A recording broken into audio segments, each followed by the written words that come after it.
Okey, alhamdulillah pada hari Jumaat yang barakah ini, alhamdulillah rezeki sahabat kita, dia kata dapat ikan baik bos, dapat ikan baik. Dia tak nak tunjuk lagi ikannya. Kejap. Biar ambil kubur plastik dulu. Kita tengok Abang Zul kita ni, ikan apakah yang dia dapat? Dengar kata ikan rare. Pakai topi dulu. Okey, kita lihat ikan apakah yang dia dapat.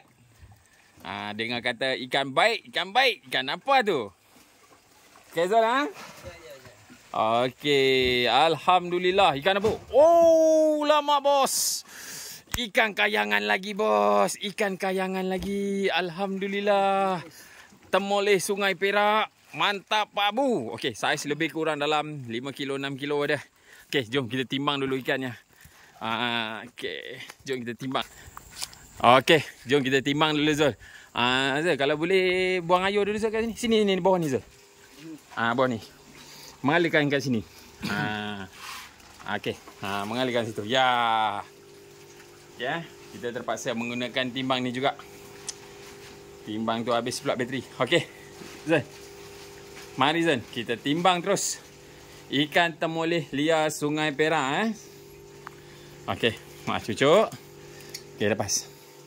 Okey, 5 kilo 790. Mantap Pak Bu. Mantap rezeki. Okey, jom kita ejah bagi hidup dulu. Temoleh liar Sungai Perak. Alhamdulillah, jarang tak padu dah. Nelayan di sini. Okey, Zul. Letak. Rezeki nak bayar zakat bos. Alhamdulillah. Pelan-pelan. Okey. Tengok gaya kalau sahabat kita ni yang dapat, insya-Allah. Kebanyakan ikannya boleh hidup.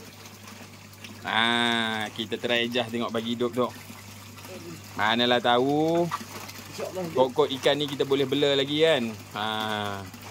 Kalau nak makan, jenuh nak makannya. Kita cuba ejah bagi hidup tengok. Alhamdulillah. Dengan semangatnya dia pun bergerak laju.